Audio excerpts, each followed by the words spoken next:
Vì vậy, bây giờ chúng ta đã sẵn sàng để kiểm tra và chạy LSTM của mình, và đặc biệt là so sánh nó với LN.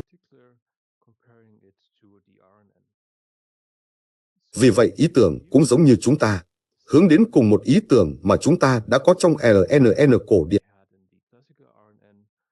Vì vậy, chúng ta có IT, đây là dữ liệu của chúng ta ở đây, và chúng ta muốn huấn luyện nó để dự đoán IT cộng DT trong tương lai. Sử dụng IT làm XT của chúng ta, và IT cộng DT làm dữ liệu huấn luyện của chúng ta, để tại mỗi thời điểm, chúng ta có thể đưa ra các dự đoán cho thời điểm trong tương lai DT. Vì vậy, sự chồng lấn của điều này, sau đó là dữ liệu huấn luyện thực tế của chúng ta. Và phần mở rộng ở phía bên phải sẽ là dữ liệu xác thực của chúng ta, bởi vì đó là dữ liệu mà chúng ta đã có. Và sau đó, chúng ta xem xét một dự đoán có được từ vector XT. Và sau đó so sánh nó với việc dịch chuyển bởi DT. Và điều gì xảy ra sau đó là dự đoán thực tế. Và chúng ta đã làm điều này rồi với gói của chúng ta, nơi chúng ta đã tạo ra gói này cho LNN cổ điển của chúng ta trong bài giảng trước. Và chúng ta sẽ sử dụng cấu trúc tương tự ngoại trừ cho LSTM của chúng ta. Chỉ có một sự khác biệt. Những gì chúng ta muốn làm bây giờ là vẽ một mẫu con được chọn ngẫu nhiên từ chuỗi thời gian của chúng ta, chạy một vài lần lặp lại trên mẫu con này, và sau đó tiếp tục với kỷ nguyên tiếp theo, và vẽ một mẫu con được chọn ngẫu nhiên khác, v.v. Nó hơi giống với ý tưởng có một mini batch để phân tích hình ảnh, vì trong trường hợp này, toàn bộ tập dữ liệu quá lớn. Vì vậy, chúng ta chỉ cần vẽ ngẫu nhiên một số mẫu con của hình ảnh và huấn luyện mạng neuron bằng mẫu con rồi vẽ một mẫu khác. Và kết quả hy vọng sẽ giống như vậy. Vì vậy, nếu chúng ta có một tập dữ liệu phức tạp hơn, nơi chúng ta cũng có một xu hướng dài hạn, thì LSTM có thể đối phó với điều đó. Vì vậy, chúng ta sẽ sử dụng một gói mà tôi vừa sửa đổi dựa trên gói mà chúng ta đã viết cho LNN. Và chúng ta đã thảo luận kỹ lưỡng trong bài giảng trước. Vì vậy, tôi sẽ không giải thích lại những chi tiết đó. Nhưng nó chỉ là cùng một cấu trúc mà chúng ta sẽ sử dụng. Tuy nhiên, có một vài điểm khác biệt, ví dụ, không chỉ bản thân LSTM chứa các giá trị có thể học, do đó bộ nhớ, mà còn cả lớp dày đặc một, và sau đó hai, vì hãy nhớ rằng LSTM được tạo ra dưới dạng một đầu ra chỉ là vector trạng thái, nhưng chúng ta cần liều hai lớp dày đặc này để tạo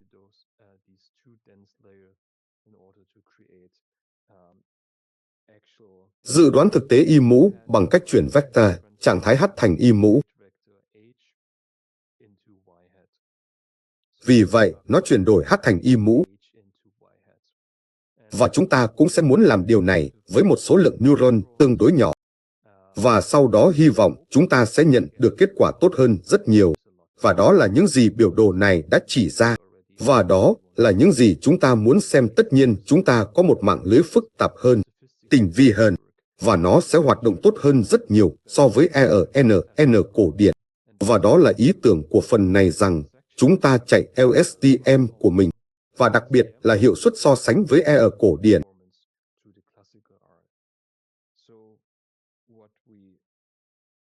Những gì tôi đã làm là tôi đã tạo một thư mục mới. Nó chỉ được gọi là gói mà tôi vừa sao chép gói LNN từ bài giảng trước, và nó có cùng cấu trúc như trước, và tôi đã viết lại nó để điều chỉnh nó cho LSTM.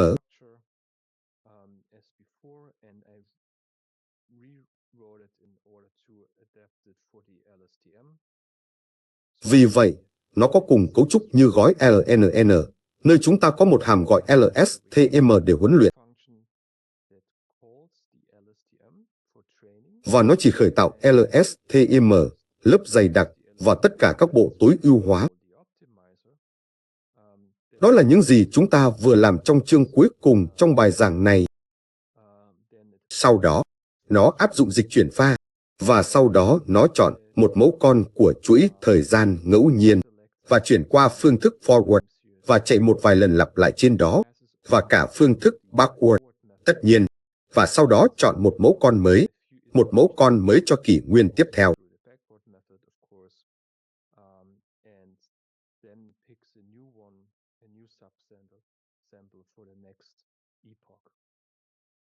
Và sau đó, cuối cùng, nó sẽ tạo ra một vài biểu đồ mà bạn cũng thấy tiến trình.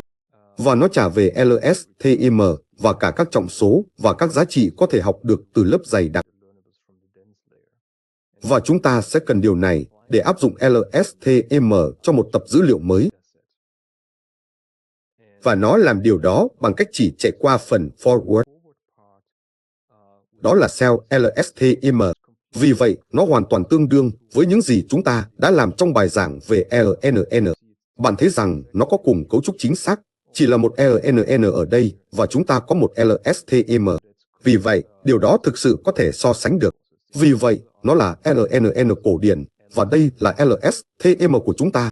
Vì vậy, một lần nữa, nếu bạn quan tâm đến chi tiết, chỉ cần đến bài giảng về LNN từ đầu. Nếu bạn Nhưng nó không quan trọng để hiểu phần này.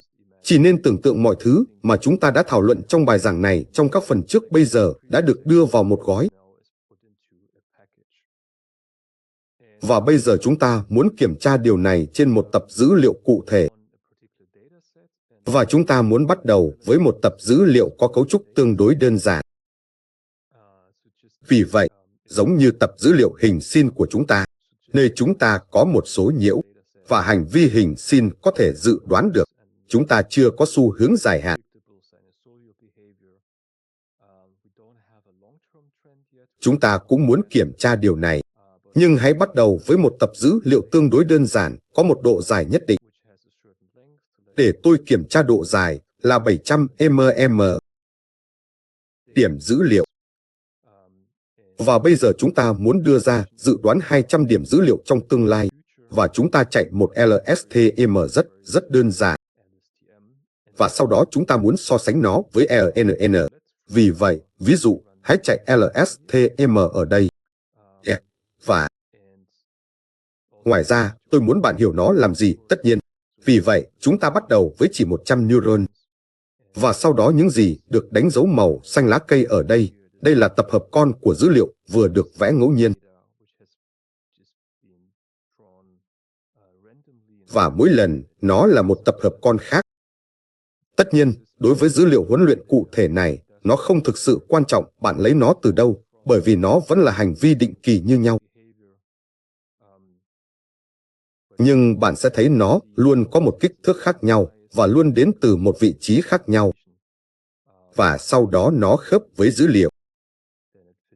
Và bạn thực sự thấy rằng sau một vài chục epoch, nó đã có kết quả tương đối tốt rồi. Vì vậy, bây giờ chúng ta đang ở 130 epoch. Vì vậy, loss là khoảng 2%. Vì vậy, đó là một kết quả khá tốt rồi. Tất nhiên, nó không hoàn hảo. Chúng ta vẫn có thể sửa đổi tham số học và tối ưu hóa một chút.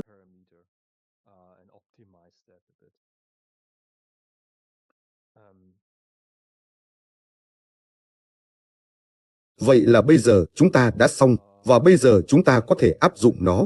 Vì vậy, nó giống như 2%. Bây giờ chúng ta có thể áp dụng nó cho dữ liệu mới. Hãy chỉ sử dụng y thê, vì sau đó y mũ chỉ là một dự đoán 200 điểm thời gian trong tương lai. Vì vậy, nếu bạn muốn vẽ biểu đồ này cho x, chúng ta chỉ cần y cùng một vector x. Vì vậy, chúng ta chỉ có y mũ, nhưng sau đó chúng ta phải dịch chuyển nó đi dt để biểu đồ có ý nghĩa. Vậy, hãy vẽ nó. Và đây là dự đoán, bạn thấy đấy, đó là một dự đoán khá tốt. Và chúng ta cũng có thể tiếp tục điều này bằng cách sử dụng y mũ và đưa nó trở lại apply my LSTM để bạn có thể dự đoán từng bước chuỗi thời gian trong tương lai. Vì vậy, điều này thực sự sẽ khá tốt, và hãy thử và biết điều tương tự, cùng một tập dữ liệu, cùng một dịch chuyển theo thời gian, cùng số lượng neuron, và cả cùng số lượng epoch với LNN.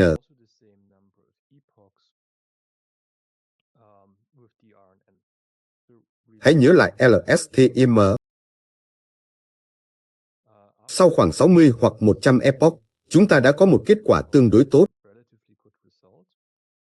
Và để tôi cũng xóa cái này ở đây và để lại kết quả cuối cùng như cái này mà chúng ta thực sự có thể so sánh.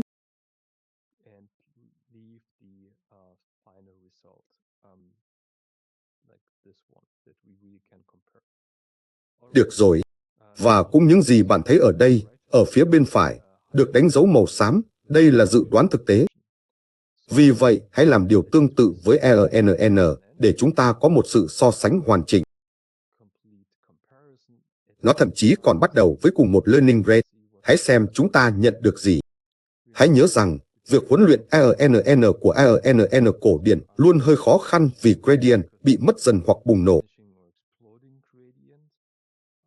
Hãy xem nó làm gì. Nó có vẻ không tệ.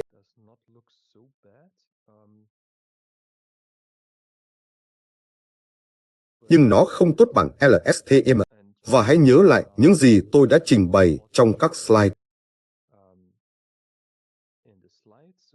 Vì vậy, sau 800 hoặc 1000 epoch, nó thực sự đã có một kết quả có thể chấp nhận được.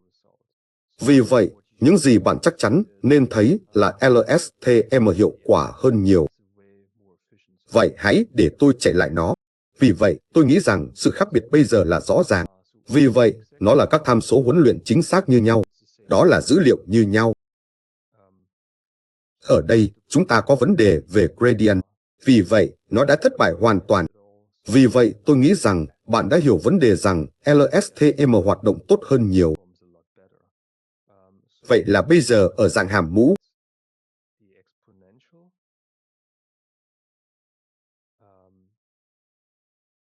xu hướng dài hạn, chỉ một chút nên cẩn thận khi bắt đầu vì chúng ta không muốn gây áp lực quá nhiều. Nhưng tất nhiên, chúng ta vẫn muốn thử thách nó một chút. Vì vậy, hãy làm điều đó, và hãy tạo một biểu đồ, và hãy xem nó trông như thế nào. Vì vậy, chúng ta có một xu hướng dài hạn. Nó không thực sự tuyến tính 100%, vì vậy nó hơi hàm mũ. Nhưng hãy chạy LSTM. Và hãy xem nó đối phó với xu hướng dài hạn này như thế nào. Chúng ta giữ các tham số huấn luyện giống nhau vì nó đã hoạt động rồi. Chỉ có 100 neuron. Và hãy xem kết quả là gì. Tất nhiên, nó đi lên xuống một chút. Một lần nữa, tôi muốn nhấn mạnh rằng chúng ta không có tối ưu hóa các tham số học, mặc dù tôi đã chơi với momentum.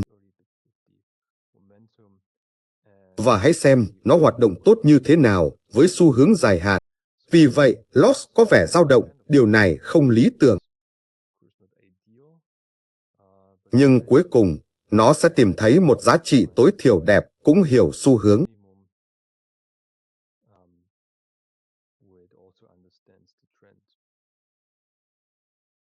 Vì vậy, nó đang tiếp cận.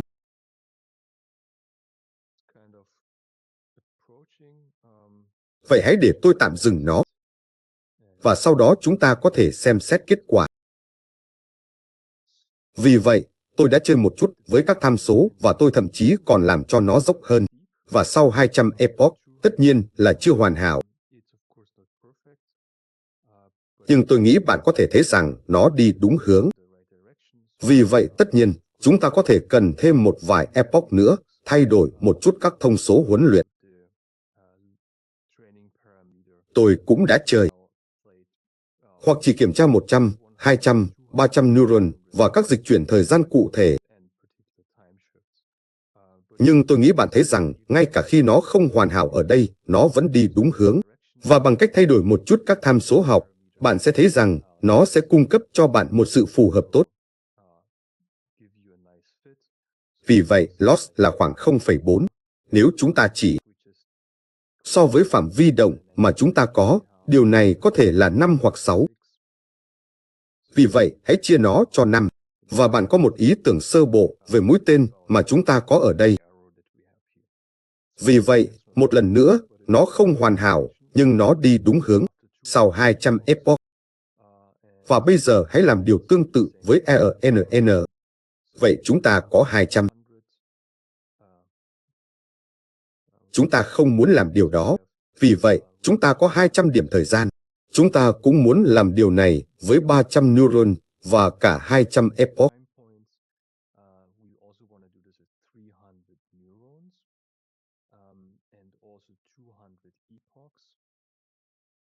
Và chúng ta cũng muốn có cùng learning rate để chúng ta thực sự có thể so sánh nó. Vì vậy, tôi sẽ xóa mọi thứ từ các epoch trước đó.